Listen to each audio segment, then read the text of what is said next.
It's something different. It's that voice inside of me. No more feeling empty. No more rushing. No more pretending to be someone else. No more searching. I have one life. I can live an amazing life. I can be free. What if less is more? Less stress, less debt, less of arguments, less of proving your worth, and more of time, more happiness, more peace, more money. That's what minimalism can offer you. Discover how minimalism can grow your business and life. Go to minimalist.entrepreneur.com. Each week, a minimalist entrepreneur with your host, Zurika, aims to connect you with real successful people who share their success strategies that you can use in your business. So, here's Zurika. Hey, this is Zurika from A Minimalist Entrepreneur, and I am so glad and happy to actually see you on the call today. Well, in today's episode, I would love to expose you to the hidden truths of running a successful coaching business, along with having the opportunity to have live events and retreats, and how do you actually pull it off. Well, I'm fortunate to be able to learn and expose these truths because I was able to meet with a very successful entrepreneur by the name of Karen Williams, who runs a very successful coaching business in the UK. And in addition, she has published 2 books, out of which one is an Amazon bestseller. Now, Karen enables solopreneurs, coaches, consultants to actually simplify their thoughts and then to run a business that not only makes income, but also allows you to be centered, heart-centered, and actually be passionate about what you're doing, rather than just trying to make the next buck. So with that short intro, I would love to get Karen on this call. Welcome, Karen. Thank you, Zurika. Thank you for inviting me, and it's great to speak to you all. Thank you. And what I'd love to do, Karen, is before we can actually kickstart into in-depth conversations, if you could just give us a short background of how you got into business and what were some of the challenges that you faced when you started off initially. Yeah, that's really interesting because I always set out to be a coach. I didn't set out to be a business owner. Which is really interesting. You know, I got into coaching because back in 2006 I got myself a coach. I was in a job where I felt stuck, I didn't know what to do, and I found a life coach. So I worked with her for a period of time, and I suddenly realised I found a vocation and something I wanted to do, so I trained as a coach myself, but I thought it was going to be easy. I thought, you know, I'd have that certificate in my hand and people would flock to me and I had something that people wanted. And I quickly realised it wasn't going to be like that. So I suppose the first challenges I had initially was I had no clients, I had no money, I had no business acumen or any idea what to do. So that's really where I started back almost 8 years ago. Got you. And like when you did not have clients, you know, how we typically actually have a website, we have our business card, and so forth. What did you do to get your first 5 clients? Gosh, that's really interesting. Well, the first 2 clients, I wanted to do some complementary coaching just to keep my skills going. So I was in the lucky position that I was working full-time when I set up my business, so that enabled me to take my time. I didn't have to rush. But I also had some real lucky breaks. My first big corporate client was a multinational pharmaceutical company, and they booked me to do some work with their training team. So it was a combination of training and coaching, and that was just really being in the right place at the right time. One of the practice clients, she went on to actually become a paying client later on. And I think the work just trickled in through having a website, through starting to get to know people, to networking, building relationships and things like that. And that's really how I get started back then. But it was a bit of a slow start. And I think some of the things that happened were, I say they're luck, but I'm sure they're more than luck, maybe a bit of serendipity in there as well. Okay. And as a coach, let's just imagine I started my business. What are some of the daily deliberate actions that I have to take to make sure that my business is actually on track? Okay, I don't know about daily actions, but I think some of the things you need to do is you need to make sure you market yourself. You know, when you turn on your computer in the morning, don't just check your emails, check social media, because suddenly an hour and a half's gone by. You know, what do you need to do first thing to market yourself? It's all about building relationships, building connections. So for me, you know, part of your daily or your weekly routine has to be meeting people, having conversations with people, just like we did when we connected a few weeks ago. It's about having Skype calls. It's about using social media to connect with people, build relationships and share your expertise. It's about going out for coffee. It's about building your contact list, adding value to your clients and just doing those things that allow you to reach more people. You know, in the early days, you're kind of bringing people in. You're building your profile. You're getting noticed. So you need to do all the things that you need to do to get out there and actually meet people. And that's really the starting point, full stop. And I think a lot of people hide behind their computer and think that clients are going to come to them, but it doesn't happen that way. Got you. This is a very important step that we all need to bear in mind, is when we start our business, just like how Karen reflected, right from the start when you wake up in the morning, it's all about adding value. So, block some time out. Maybe like if you are in the early mornings, just like myself, I wake up early in the mornings. I actually make conscious effort to say hello to people through LinkedIn, and then it's about like maybe in the afternoon when you're going for your coffee break or whatever, get out of the house, especially if you are at home and you're just in front of the computer, hoping that you'll just get these leads. Go out, say hello to a lot of people. So in that way, you start the practice of trying to connect with people. And try to actively get into going for events as well, like how Karen was talking about. And I think she's reflected on a very, very important note, which might sound very simple, but when you're actually doing it, it's a completely different angle. So thanks for that, Karen. Just another thing to add, Zurika, it's also about getting really clear on your message, because it's very easy to go to networking events and confuse people with what you do or use jargon. Getting clear and having a really clear message, one that sort of wows people rather than turns people off, is important as well. When I started out, I would go to networking events and say, hey, I'm a coach, and either people wouldn't get it or they might say, what sport? So it comes down to getting really clear on the outcomes of what you do rather than it's the outcomes of what you do rather than what you do, if that makes sense. So you're not selling coaching, you're selling the benefits, the outcome, the result to the people you're talking to.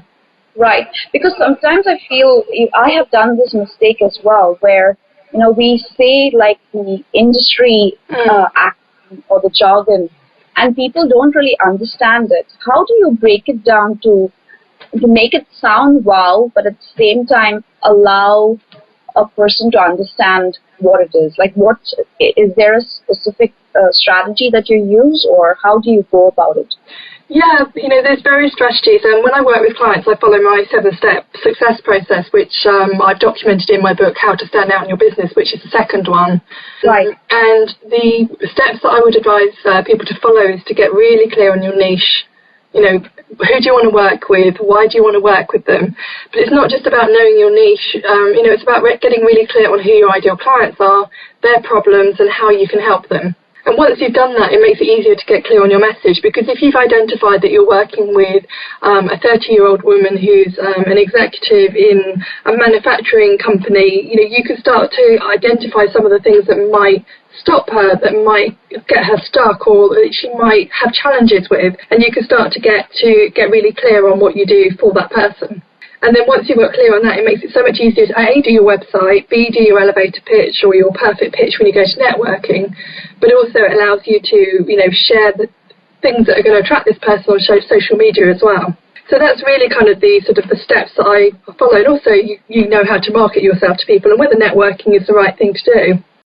But when it comes to the elevator pitch itself, get clear on the problems that your client, you would go into a networking group and you might say, are you fed up of, you might, especially if you're doing a 1-minute pitch, you might say, are you fed up with trying to balance, your job and your children? There are things that hold you back and get you really frustrated, or you don't want to be stressed anymore. Well, I'm such and such, and I help you to do X, Y, and Z, and you're looking more about who that person is, so people can identify whether it's them or whether they know someone who fits that profile. Does that make sense? Yes, that's really awesome. So people on the call, if you really want to even pause this recording and then go back and actually take down those steps, that was very, very insightful, Karen, and thank you for doing that, because sometimes I think we fail to communicate our message. We know all this stuff, but we don't know how to actually promote it, if you know what I mean. Yeah. And, even if you're doing a short introduction, you can say, when someone says, what do? You can say, I work with 30-year-old women executives who suffer from stress, and I help them to do, I help them to manage or get back in control of their life, really short and sweet. That's not a perfect example, but so that's very different from saying, I'm a coach and I work with women. It's a different approach to it. That's really awesome. And but on your website, I noticed that you speak about that that you've made a lot of the mistakes and you had to learn it the hard way. Yeah. Like, can you just be very, very specific? Like, what were these mistakes, so that others who are actually going through this can actually understand, so that they can contact you, even to have a chat with you of how probably you might be able to help them out. Yeah, well, I made mistakes like I didn't niche. Well, no, I thought I'd niched in my early stages, but my niche was so vague, it really could have attracted 50% of the population. So I thought I'd niched, but I hadn't. I spread my marketing too thinly because I didn't know who I was targeting.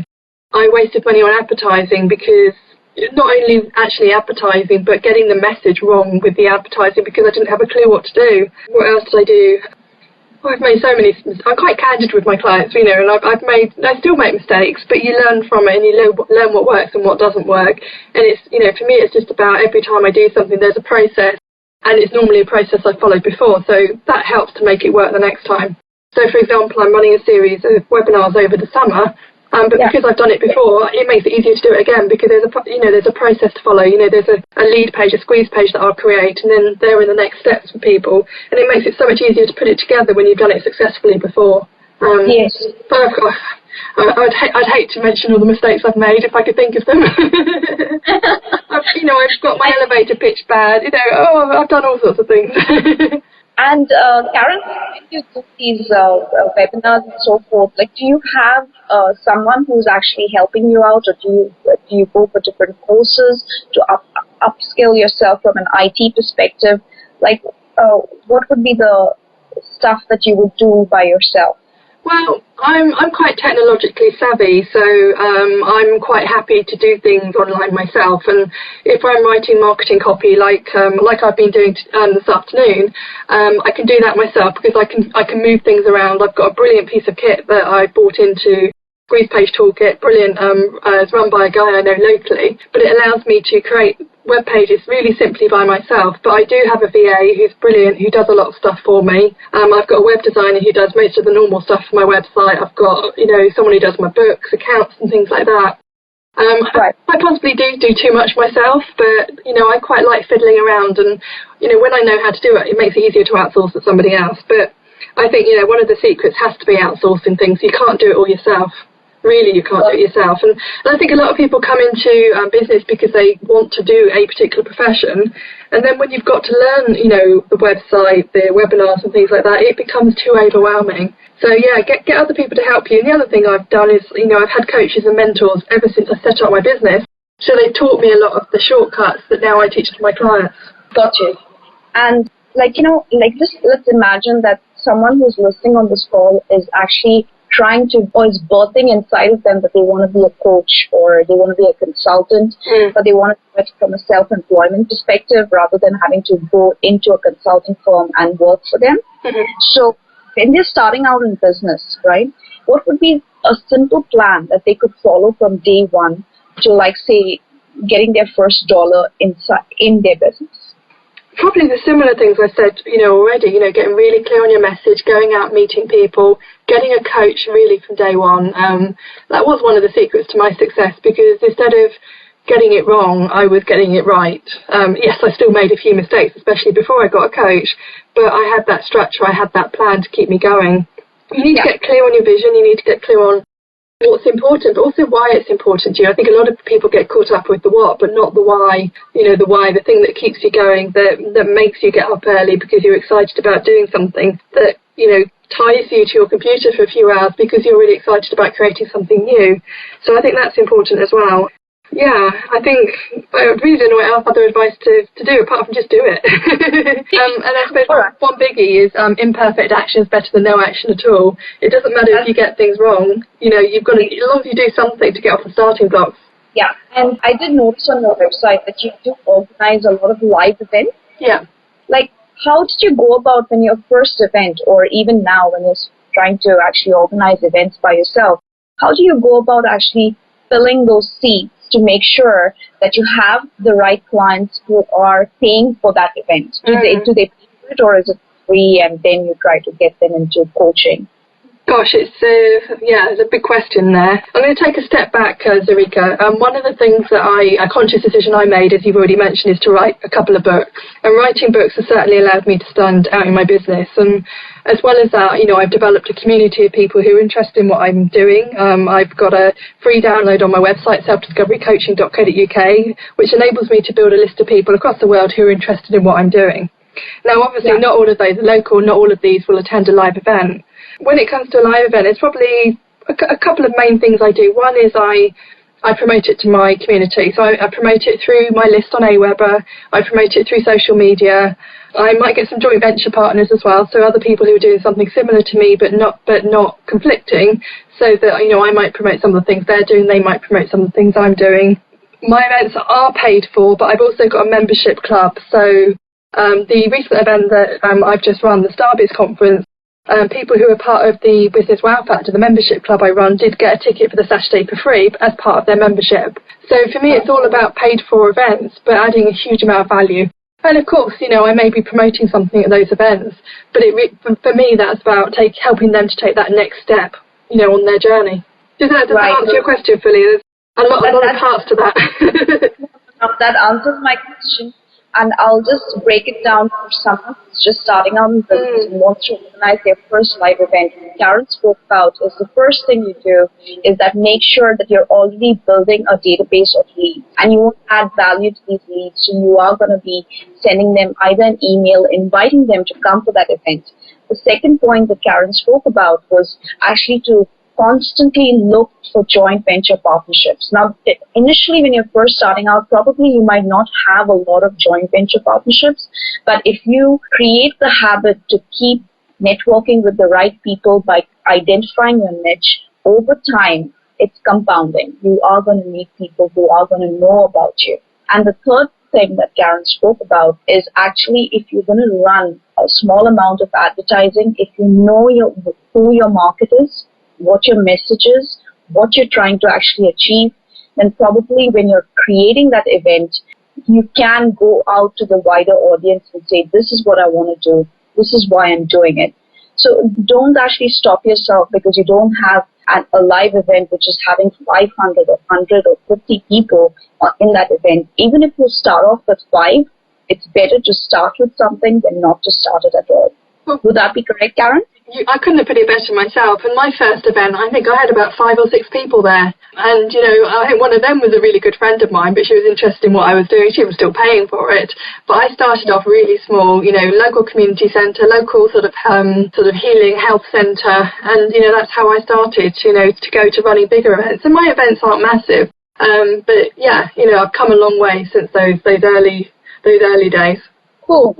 And, there's a lot of, talk on the internet about Facebook, Twitter, posting of blogs, posting on different article sites. From a coach perspective, I guess when you're starting out and you don't have a lot of time, especially if you're having a full-time job as well, you're planning to do stuff, part-time to start off your business, what would be some things that we absolutely must do online? And what are some things, I guess, that, it's nice to have, but probably when you're starting out, it's better to focus your efforts in a completely different angle.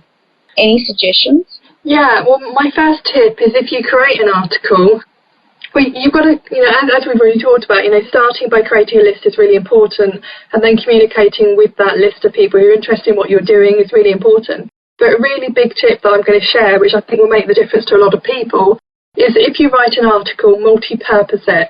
So, for example, if you do a blog post, share that same blog post with your list of people who are interested in what you're doing. Share the same blog post as an e-sign article.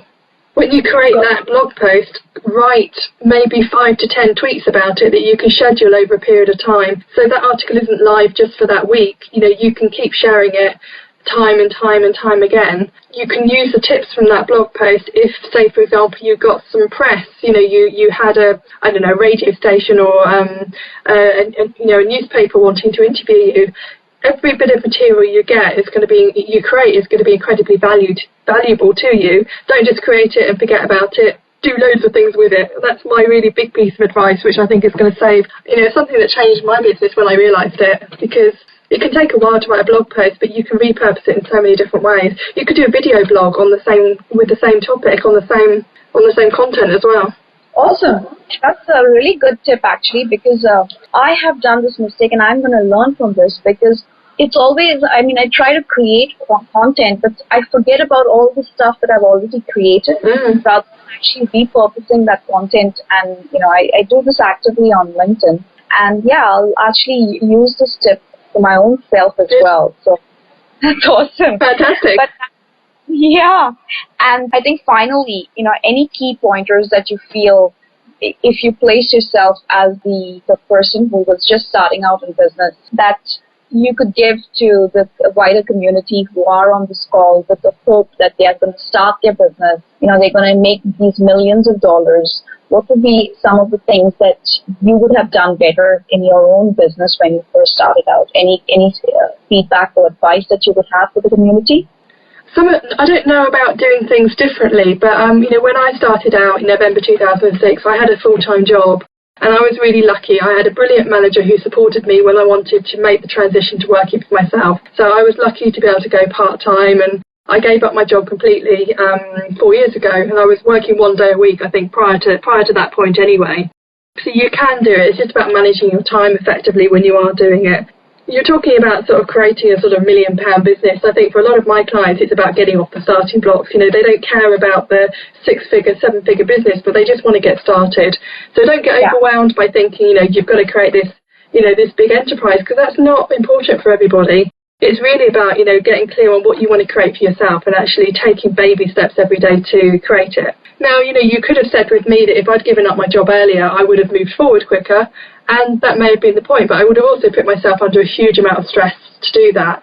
So for me, it was about making those baby steps, was the security that I needed. And it's funny, I'm writing about this in a book at the moment. And I never thought I had a story. I don't have a rags to riches story.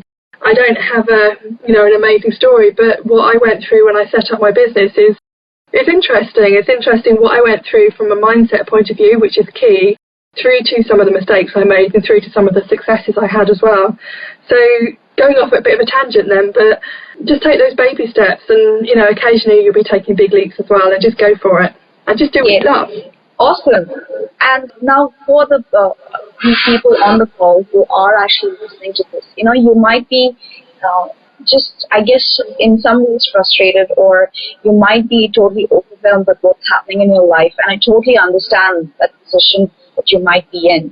But what I would suggest is take a step back and go to this particular website, which is Karen's website, which is selfdiscoverycoaching.co.uk.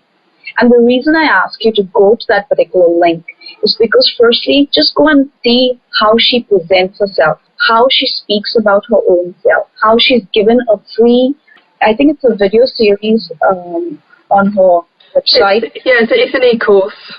I don't enjoy doing video. I will do it, but it's not my favourite thing to do, which is another great tip, is just do the things you like doing rather than the things you don't enjoy doing.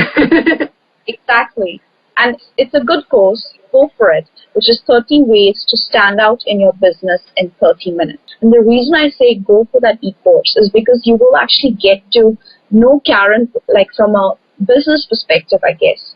And learning how to stand out in business in 30 different ways in 30 minutes is pretty good, especially when you're starting out. And what I would say is, like, if you are at the verge of starting your business, why not book some time with Karen and actually go for the complimentary call so that you can understand how she can help you. break it down, like what are the challenges that you're currently facing, so that she can add value on that call, and then you can make a decision whether you would like to work with Karen one-on-one, or you'd like to go for any of her programs, or if you are in the UK, probably you might actually go and meet up with Karen. So again, the website is www.selfdiscoverycoaching.co.uk. And Karen, any last few words that you would like to have before I can end the call? Oh, there's so many words, but it's so difficult to fit that into 20 minutes. I think my words of wisdom is if you have a passion to make a difference, just go for it. You can learn what you need to do to get clients and actually build the business, but just go for it. You just got to dip your toe in the water and really just jump straight in. Awesome. So with that, what I would love to do is, if you have loved this audio recording, please help me to share the word around by actually sharing it on your Facebook or your LinkedIn or your Twitter or any of your social media channels, or through your email. This will not only enable me, but will also enable Karen to be able to touch people's lives. That probably, I think that's the main reason why she's in business. So with that, I want to thank you for all the support that you've given me. And please do send me an email if there are specific kinds of questions that you would like to address, so that when I actually interview people such as Karen, I'm asking questions that are going to be adding value to your life rather than just creating interviews for the heck of it. So with that, I'd love to say bye on behalf of Karen and Jericho from A Minimalist Entrepreneur. Take care, and don't forget to go to www.selfdiscovery.co.uk to actually catch up with Karen. Thanks, Karen, for being on the call. Thank you. And yeah, again, the website is www.selfdiscoverycoaching.co.uk. If you want to live an amazing life and grow a business that serves you, then visit aminimalistentrepreneur.com and sign up for laser-focused strategies discussed by well-renowned entrepreneurs. Be free. Own your life. You deserve it.